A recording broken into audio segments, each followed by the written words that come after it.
segundo bimestre, né, que a gente vai começar agora, a gente vai estudar aí nessa primeira semana dois fatos, né, históricos aí que aconteceram e que estão dentro do PET 2, né, na primeira semana lá do PET 2, que a gente vai estudar também essa semana.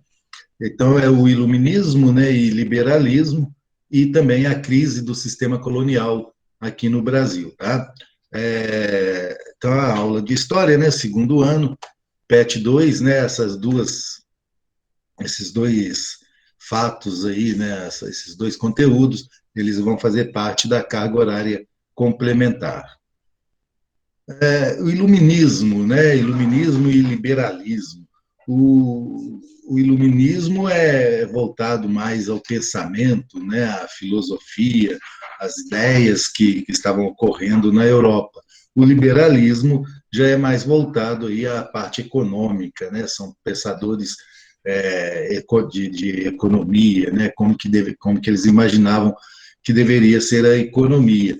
Lembrando que nesse período o que prevalecia era o mercantilismo, e também o que prevalecia, né, até o iluminismo, era a Idade Média, né, o pensamento religioso. Então, de onde que vai surgir, né, as ideias iluministas, né? Quais eram os principais iluministas que existiram aí, né, que criaram o pensamento iluminista? Então, as origens do iluminismo. O iluminismo foi um conjunto de ideias que tiveram origem na Europa, tá? No século XVII. Então, lá para os anos, né, de 1600, 1600 e alguma coisa, até 1700, né, o século XVIII, onde que ele vai se desenvolver, né, e vai ficar conhecido como o século das luzes, ou século, né, ou da ilustração. Então, quando a gente ouvia essas palavras, né, iluminismo, ilustração, século das luzes, vai estar se referindo ao mesmo período, tá? O período do século XVII ao período do século XVIII. O iluminismo, né, as ideias iluministas, ela vai se difundir pelo mundo através da França, né? Vai surgir na França, vai levar a França à Revolução Francesa, tá?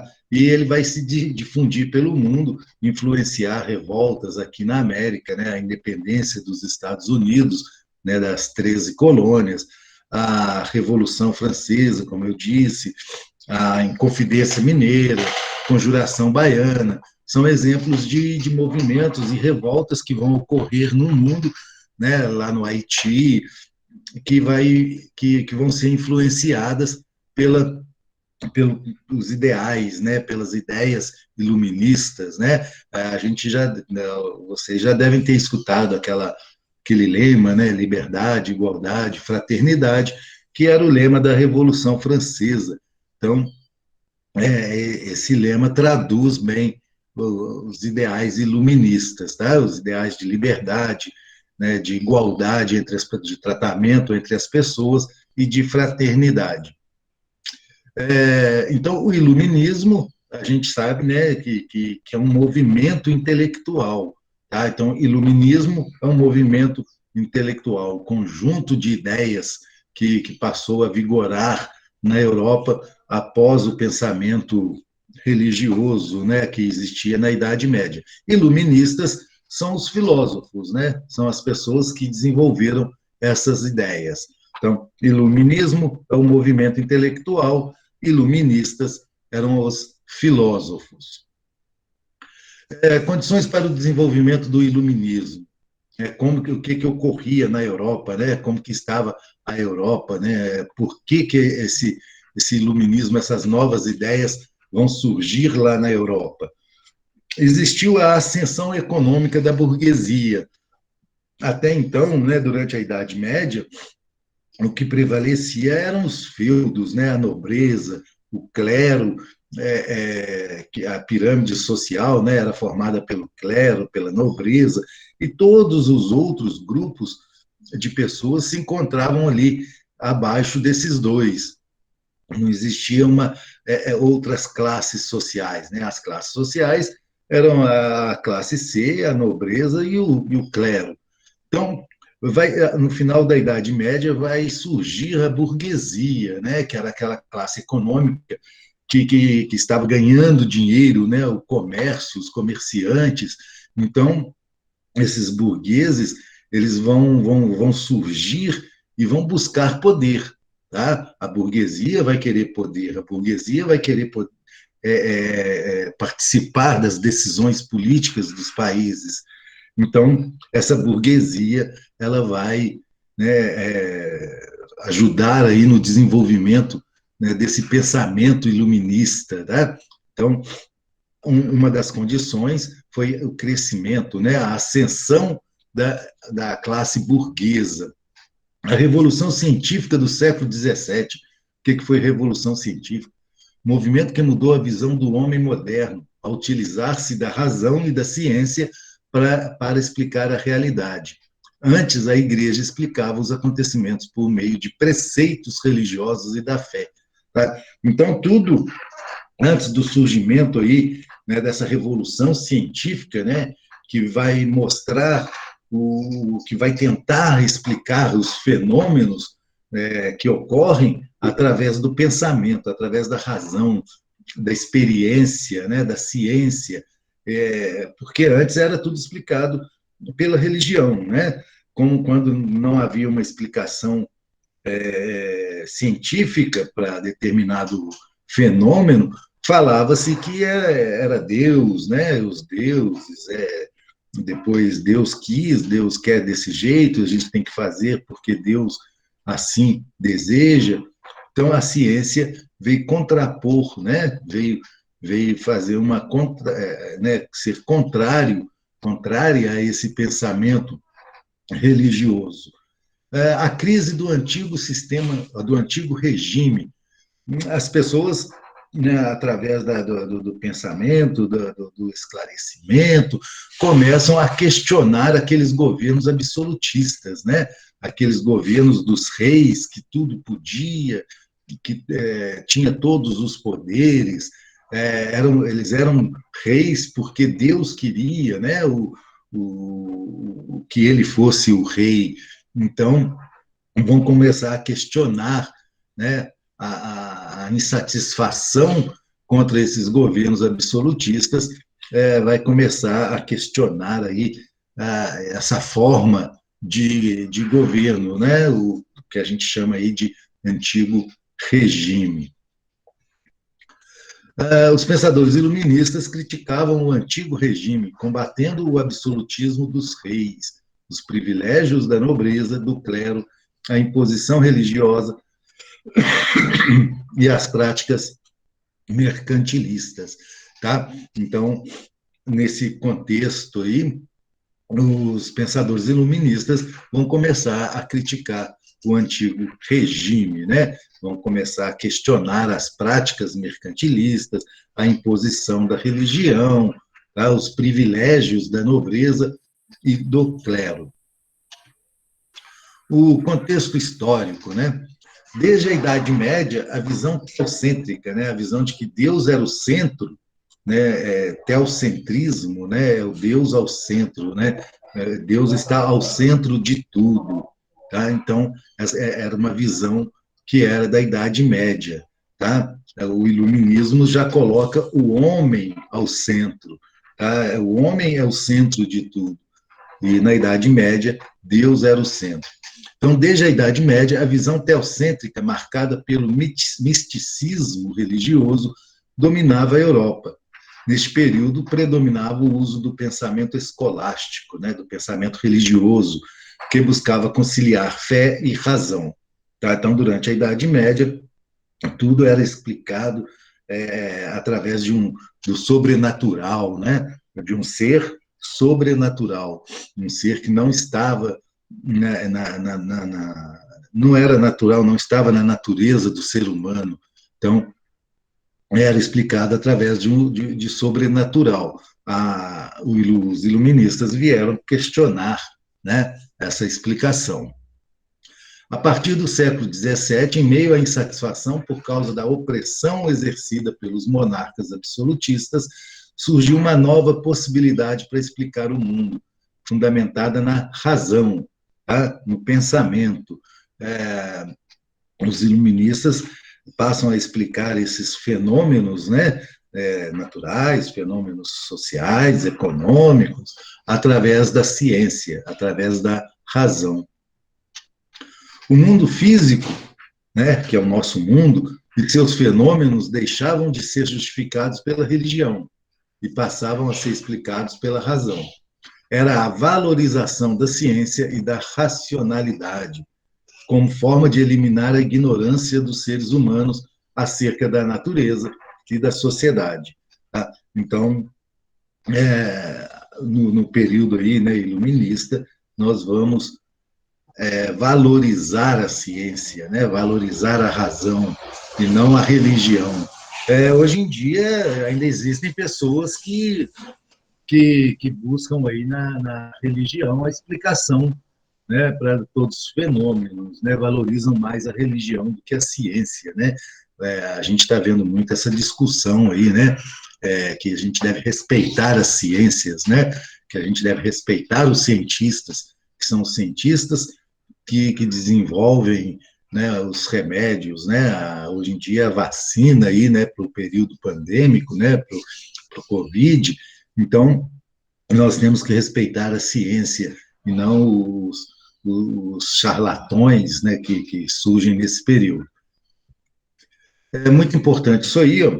O iluminismo rompeu com a maneira como as pessoas pensavam. Seus pensadores valorizavam a ciência e a racionalidade como forma de eliminar a ignorância dos seres humanos sobre a natureza e a vida em sociedade. Tá? Então, isso aí é muito importante, vocês ficarem sempre, terem sempre isso em mente. Né? O iluminismo valoriza ciência e razão. Tá? Então, é importante sempre lembrar disso aí. Outra coisa importante, né, esclarecer é educar, tá? Então, para os iluministas, a educação, né, o esclarecimento, né, a busca por mais educação, por mais esclarecimento. As novas ideias eram propagadas nas academias científicas e de ensino, nos salões, nos clubes e nos cafés. Além das descobertas no campo da ciência, falava-se sobre arte, política, economia, questões sociais, etc. Com a ajuda da imprensa, as ideias iluministas foram divulgadas em jornais, revistas e livros. Um importante veículo para divulgar o pensamento iluminista sobre história, política, economia, arte e sociedade foi a criação da enciclopédia. Tá? O que era a enciclopédia? Né? Hoje em dia a gente não usa muito enciclopédia, né? A gente vai lá no Google, né? O Google é uma grande enciclopédia, mas enciclopédias são livros, né, que tratam, né, que trazem verbetes, né, que vão definindo tudo aquilo que a gente precisa pesquisar, né? Muitas vezes a gente vai lá no Google, pesquisa alguma coisa, o Google te manda lá para a Wikipedia, né, que é uma enciclopédia aberta, né, que você pode colocar lá o assunto que você quiser. Então, no iluminismo, né, dois pensadores lá, né, Diderot, ele vai criar a chamada enciclopédia, que são vários livros que falavam a respeito de todos os assuntos, né, sobre história, política, economia, e as pessoas podiam ter acesso, né, a esses livros e se esclarecer, né, educar. Então, esclarecimento e educação andam juntos, né, para os iluministas. O que os iluministas defendiam? A igualdade jurídica, né, ou seja, todas as pessoas devem ser julgadas igualmente. A lei não pode ser para uns e para outros uma lei diferente. A lei, ela tem que ser igual, tem que haver uma igualdade jurídica na sociedade. Tolerância religiosa e filosófica, né? As pessoas podem ter a seguir a religião, né, que ela achar melhor, né, naquele período, né, a tolerância religiosa, que apesar dos iluministas combaterem o pensamento religioso da Idade Média, mas deveria haver aí a tolerância religiosa e filosófica, né, a tolerância das ideias, né, as pessoas podem pensar da maneira que ela quiser, né? Não pode haver censura no pensamento. Liberdade pessoal e social, né? As pessoas devem ser livres, né? Direito à propriedade privada, né? Se você tem uma propriedade privada, você tem direito sobre ela, né? E ninguém pode te tomar essa propriedade privada, ninguém pode invadir a sua propriedade privada, né? Você tem direitos, né, sobre ela. Defesa do contrato como mediador das relações sociais, né, as pessoas, né, têm que conviver socialmente através de contratos, né, de leis, né, as leis devem ser respeitadas. Maior participação política da sociedade, né, todos podem, né, participar da política, não apenas um grupo. E o governo deve ser representativo, ou seja, né, o governo ele tem que ter pessoas que representem, né, todos os grupos sociais e não apenas uma elite, né, uma parte da sociedade. Então deve haver aí um governo representativo. O que os iluministas combatiam? O absolutismo, né, o rei, o imperador absolutista, né, aquele imperador que possuía todos os poderes. Os iluministas acreditavam que deveriam haver leis, né, e até mesmo o rei, né, o imperador, né, o monarca deveria seguir as leis. Combatia a intervenção do Estado na economia, né, o chamado mercantilismo, onde que o Estado que propunha as leis, né, então aí vai surgir o liberalismo econômico. Combatia a tese do direito divino dos reis, né? Lembra que eu falei agora mesmo que o rei ele se tornava rei porque acreditava-se que Deus queria que ele fosse rei, né? Que era um direito divino dele ser rei, que Deus defendia o direito dele de ser rei. Então, os iluministas combatiam, né, essa tese, né, a tese do direito divino dos reis. Eles combatiam a participação da igreja na vida pública e as verdades reveladas pela fé, né? Então, eles acreditavam que a religião não deveria participar da vida pública, né, da política, né, que a religião deveria apenas propagar a fé, tá? Mas uma fé voltada para os ensinamentos cristãos, né? Então, essas verdades, essa utilização da religião na política, tudo isso era combatido pelos iluministas. Os principais pensadores iluministas, tá? Voltaire, tá? Então, um dos principais pensadores iluministas é o cara chamado Voltaire. Defendia a liberdade de pensamento, a igualdade perante a lei e a tolerância religiosa. Criticava a igreja e o absolutismo.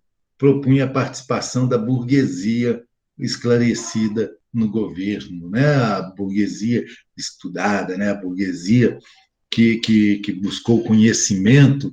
Então, ele defendia essa participação, tá vendo? Da burguesia, né? E não se falava muito aí em povo, né? Em camponês, em trabalhador, em operário das indústrias, era a participação da burguesia. O outro pensador, chamado Rousseau, né? Pode ver que são franceses, né? Então, por isso que a gente fala que surgiu na França e depois difundiu-se para a Europa e para o mundo, o iluminismo. Então, Rousseau escreveu várias obras, as mais destacadas são Discurso sobre a origem e os fundamentos das desigualdades entre os homens, né, onde que ele criticava a propriedade privada por ser a raiz das infelicidades humanas. Então, Rousseau acreditava que a propriedade privada trazia as infelicidades humanas, porque a propriedade privada traz a desigualdade social, né? É através da propriedade privada que alguém fica mais rico e o outro que não tem propriedade nenhuma, ele vai empobrecer, tá? Então ele criticava essa propriedade privada como sendo a infelicidade humana. Também escreveu o chamado contrato social, defendia a ideia de um Estado democrático que garantisse a igualdade de direito para todos. Né? Se nós observarmos isso aí, esses pensamentos, né, essas ideias, nós vamos ver que hoje em dia no Brasil a gente está voltando a discutir isso, né? Algo que ocorreu lá no século XVI, século XVII, muitos anos atrás. Estamos discutindo isso no Brasil, né? Esse Estado democrático, né? Tem que garantir a igualdade para todos, a igualdade de direitos, a igualdade democrática. Então, no Brasil, a gente está discutindo coisas que já foram discutidas lá na Europa há 300 anos atrás, né? Para ver como que a gente está regredindo no nosso país. Outros pensadores, né? Montesquieu também contra, né, o absolutismo, afirmava que somente o poder poderia limitar o poder, né? Ou seja, né, que as leis poderiam, né, e deveriam limitar o poder dos monarcas. Criticava a interferência política da religião, né, o clero, né, clero, quando a gente fala clero, a gente está falando de religião, então criticava também a interferência do clero na política, defendia aspectos democráticos de governo e o respeito às leis. Em sua obra, O Espírito das Leis, defendia a divisão do poder em três. Foi Montesquieu que criou essa divisão dos poderes que nós temos hoje. Qual que é essa divisão? Legislativo, executivo e judiciário, né? Então, hoje em dia, nós temos essa divisão de poderes, né? Praticamente no mundo inteiro utiliza-se essa forma, né? Existe o executivo, que é presidente, governador, prefeito, o legislativo, que são os deputados federais, senadores, deputados estaduais, criam leis, né? O judiciário, né? No legislativo temos os vereadores também no município. O judiciário tem o primeira instância, segunda instância, o Supremo Tribunal, o Superior Tribunal. Então, divide-se aí os poderes, né? Um poder cuida de criar leis, o outro executar o orçamento, né? Executar o dinheiro do país, criar obras, governar o país, o Estado, o município, e o judiciário julgar as leis, né? Julgar as pessoas mediante as leis criadas pelo legislativo. Esses três poderes são autônomos, né? Convivem, né? São autônomos, mas ao mesmo tempo eles convivem entre si, tá? Cada um tem a sua autonomia. O judiciário não pode intrometer no legislativo, o legislativo não pode intrometer no judiciário, o mesmo em relação ao executivo. Um outro pensador chamado John Locke, né? Locke criticou a teoria do direito divino dos reis e combateu o absolutismo. Para ele, a soberania não reside no Estado, mas sim na população. Admitia sua supremacia, mas este deveria respeitar as leis natural e civil, zelar e defender os direitos naturais do cidadão, senão o povo poderia destituí-lo. Então, o que o Locke falava? Né? Que pode haver o rei, né? Não se impede de se ter um governo monárquico, mas esse governo ele tem que seguir leis. E assim que ele ele passe a não seguir as leis, o povo pode tirá-lo do poder. Tá? Então, o John Locke defendia aí o respeito às leis.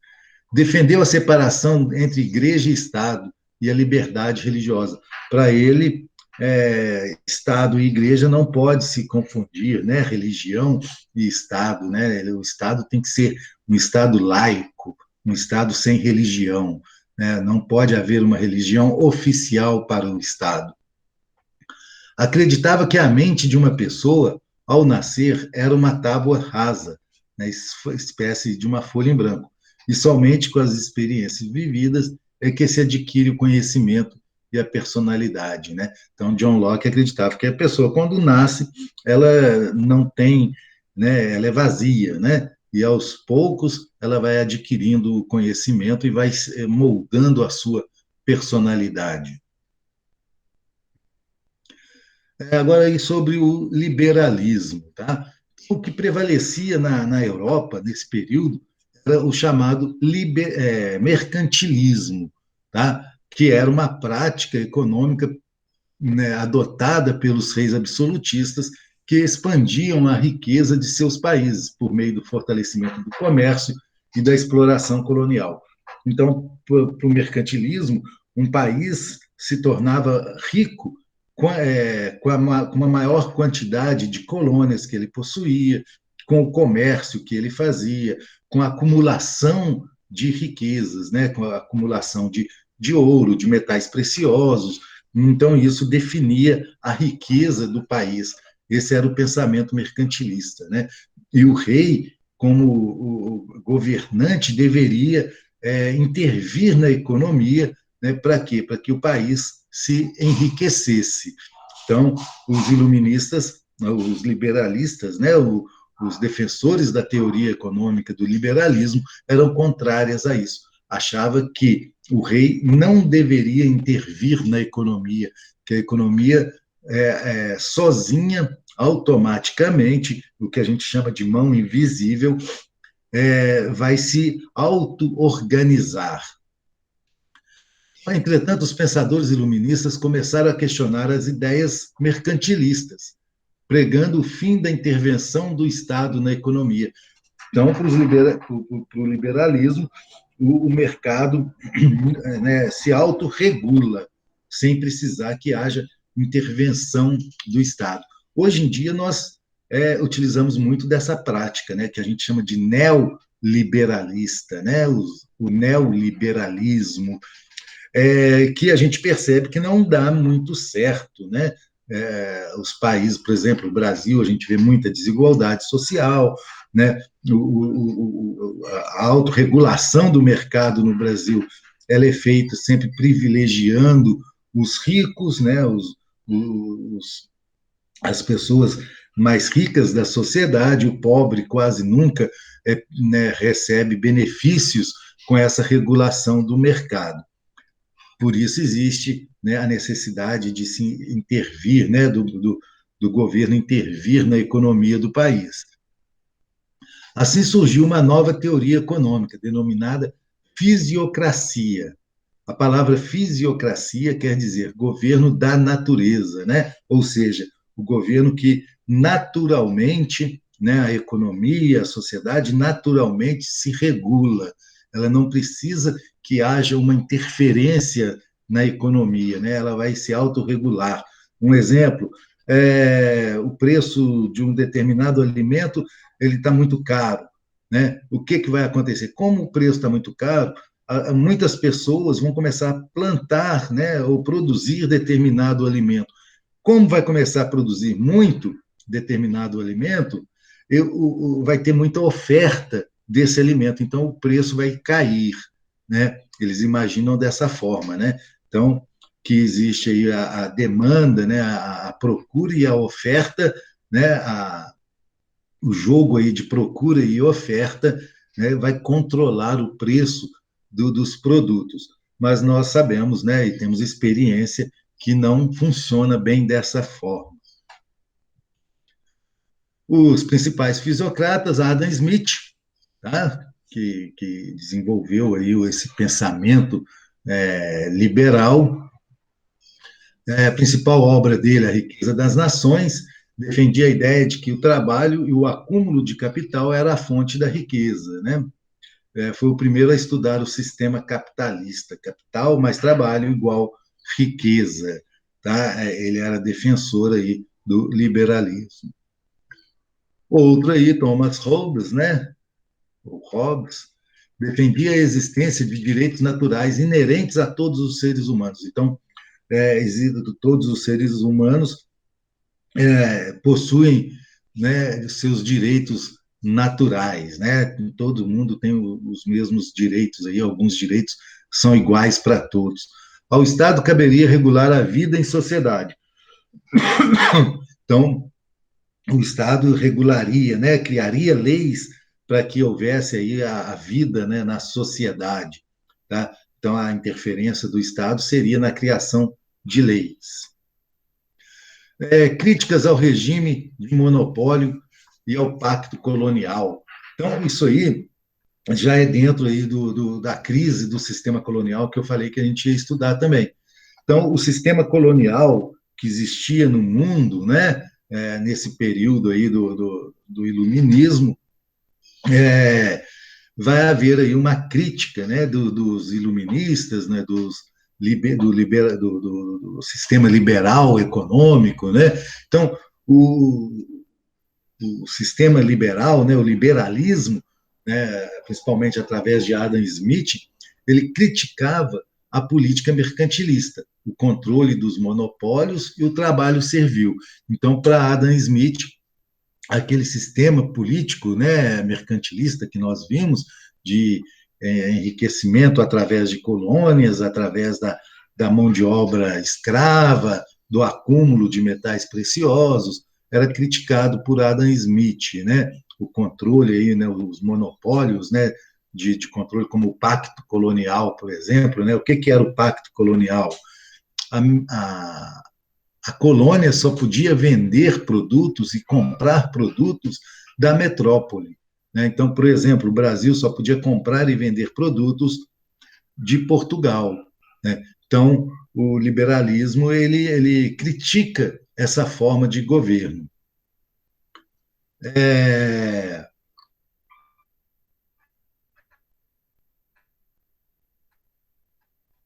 Fator forma de sistema colonial que existia, né, que predominava no mundo, né?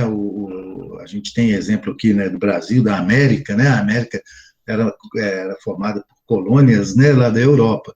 Então, expansão dos mercados, desenvolvimento crescente do capital industrial e a crise do Estado absolutista, né?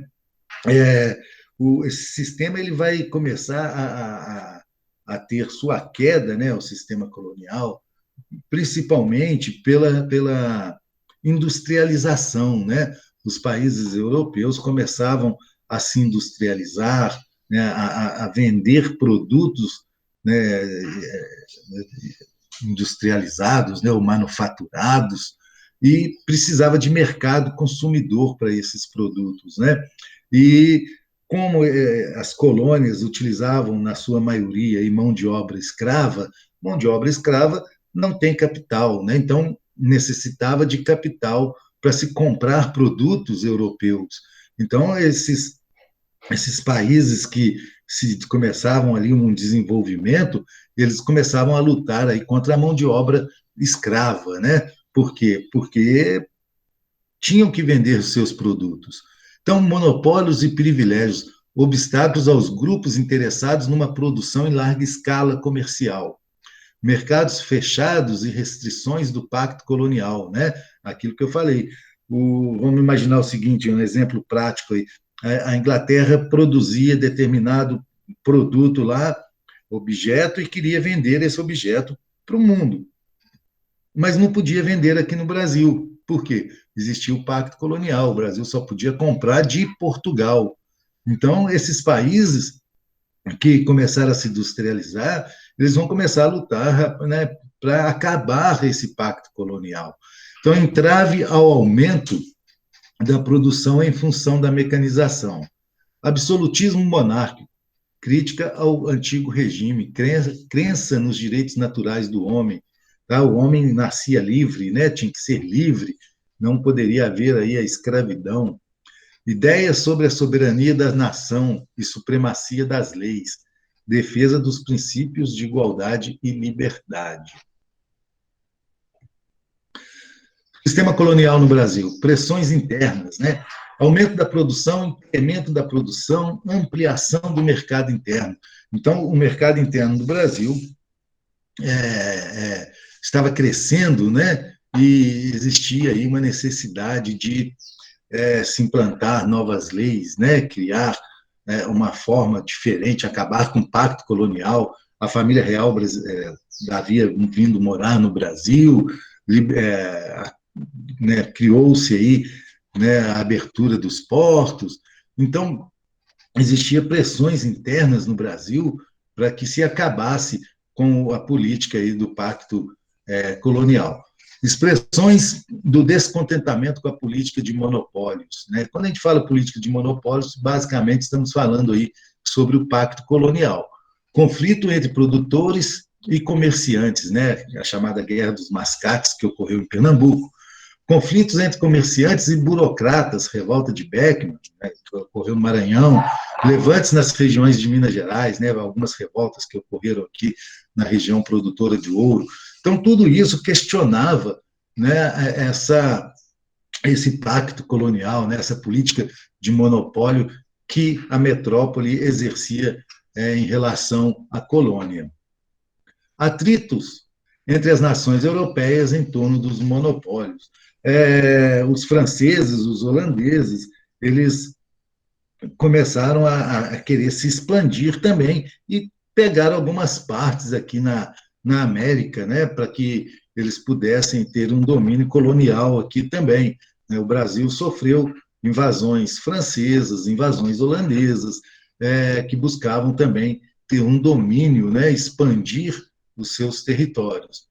Ataque de piratas, né, corsários, né, aqui na região, né, no litoral do Brasil, e contrabando de produtos nativos, né? O que vai ocorrer? Devido ao pacto colonial, existia aí um contrabando, um comércio feito, né, contrabandeado de produtos do Brasil para a Europa, né? Então, para tentar fugir do pacto colonial. Florescimento do anticolonialismo, luta pela emancipação dos laços coloniais, né? Aqui no Brasil ocorreu a Inconfidência Mineira, né? A revolta liderada aí por Tiradentes, e a Conjuração Baiana, né? Que todas as duas sofreram aí influências de ideais iluministas, uma aqui em Minas Gerais, outra na Bahia. Outros fatores da crise colonial: a abertura dos portos, né, em 1808, foi o que eu falei, a chegada da família real no Brasil vai abrir os portos, né, e divulgar aqui na colônia essas ideias iluministas, ideias revolucionárias. Com a abertura dos portos vão chegar produtos novos, né, que aqui até então aqui na América não se conhecia. As maçonarias tiveram um papel importante no debate em torno dessas teorias, né? Os maçons vão começar a influenciar a política aqui colonial.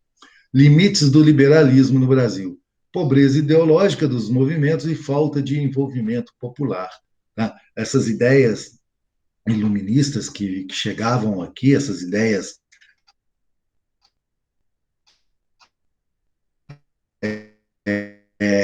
voluntárias, elas não eram novo, né? Elas apenas ficavam ali num grupo, né, burguês, que fizeram algumas revoluções no Brasil. Uma exceção aí foi a Conjuração Baiana, né, que ocorreu com o povo, né, as classes mais baixas. A Inconfidência Mineira foi uma revolta, né, da elite mineira, né?